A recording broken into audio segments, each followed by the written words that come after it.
It's pretty bloody easy for the rich Muslim countries who are absolutely awash in, I would say, undeserved oil money to moralize about the superiority of their culture. Undeserved oil wealth? Look, Muslims need to understand, when you're dealing with Western kuffar, you're not actually dealing with ignorance. This is a misunderstanding on our part. You're dealing with arrogance, not ignorance. Ignorance can be remedied by information. It can be remedied by education and so forth. You can teach ignorant people, but you can't teach arrogant people. Arrogant people cannot learn. They can't learn anything until they've been humiliated. And in fact, arrogance is always just the precursor to humiliation. Undeserved wealth, he said. Undeserved wealth. Well, let's talk about undeserved wealth, by all means. Let's talk about Europe. You know, the Europe that Jordan Peterson thinks is the pinnacle of civilization and achievement. Well, Europe would still be wallowing in the mud and battling plagues, and they'd still be tearing each other to pieces in endless wars, internecine wars, continental wars, if they hadn't spent centuries pillaging the global south to make themselves rich. And no, wealth that is obtained through uncivilized means does not civilize you. You got richer, but you sure didn't get better. Your industrial revolution was built on the backs of stolen resources. You have to acknowledge that fact. It was built on stolen resources and enslaved labor. Cotton from India, sugar from the Caribbean, gold and diamonds from Africa, on and on. Entire continents were drained dry to fund Europe's prosperity, not to mention the misery that you inflicted on your own peasantry, on your own workers, creating one of the most ruthlessly classist societies in history. Even at that time, your fancy aristocrats were still defecating right where they stood, in their own palaces. I mean, you were so brutal to each other that your own people ran away from you and started America. That's how that started. They're trying to escape from you. But they were all just people from your same so-called civilization, so they were just as brutal as you. They weren't any better than you. They were escaping from you, but they weren't better than you. They just copied you, and they took it even further.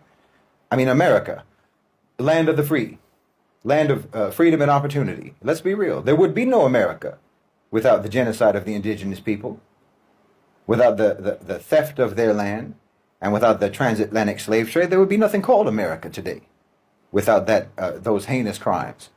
Is that wealth deserved? Is it? I mean, while we're on the topic of oil wealth, let's talk about America's deserved oil wealth, state by state, massacre by massacre, and theft by theft. What do you see when you see a picture of the Texas oil fields pumping millions into the pockets of American oil companies? Well, I'll tell you what I see. I see indigenous genocide. That's what I see. Texas was home to the Comanche. It was home to the Apache. It was home to the Kanankawa, the Native American tribes. Well, they were all displaced. They were all slaughtered, or they were infected with diseases by settlers. The U.S. Unilaterally annexed Texas after the Mexican-American War, which is just a war that was built on lies and greed, but that's a whole other topic. That's not wealth that's deserved. That's wealth that's soaked in blood. You can't deny that history. What about North Dakota? That's another fracking area. Same story. Broken treaties, stolen land, massacres like the Whitestone Massacre, systematic destruction of the Lakota, the Dakota, the Mandan tribes, while oil pipelines like the Dakota Access Pipeline desecrates what lands that those people hold sacred, violates indigenous sovereignty. Is that deserved wealth? No, it's theft. It's wealth by deception and violence. What about Oklahoma? You've heard of the Trail of Tears? The Death March, where thousands of Cherokee, thousands of Creek Indians, so-called Indians, and Seminole people, Native Americans, died.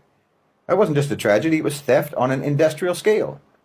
They forced Native Americans into Oklahoma, off of their original lands. They forced them into Oklahoma, and then they stole the land that they gave them when oil was discovered there.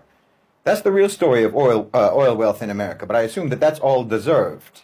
This is how you come to deserve your wealth, apparently. You Viking, you marauder. You think that God accidentally put your wealth and your resources in other people's lands, and you just have to come over there to collect what is rightfully yours. It's been misplaced by God in other people's lands. That's what underlies Jordan Peterson's indignation.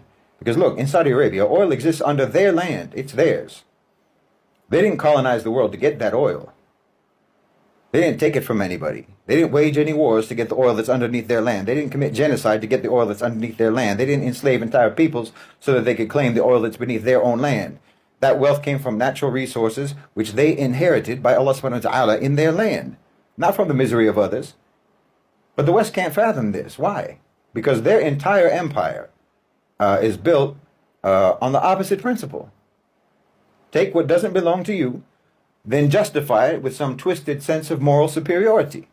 Look at this nonsense he said about Saudi Arabia being a wandering tribe lost in the desert. That's classic Orientalist garbage, reducing an entire people, an entire region, to caricatures of backwardness. I mean, do you even know what came out of the Arabian Peninsula? Islam came out of the Arabian Peninsula. The Arab tribes delivered that religion to the world. And they delivered with it a civilization, a legacy of art and science and philosophy that preserved knowledge when Europe was still burning witches and when their own filth caused the Black Death. That's what was going on in Europe. That's what came out of Europe. That's what comes by your own natural capabilities. No, the Arabs weren't lost in the desert. They were building cities and they were building structures. Cities and structures that stand until today. They were founding universities, libraries, centers of learning, advancing mathematics, astronomy, medicine, so on, and engineering, while Europeans couldn't even figure out basic hygiene. Lost? No.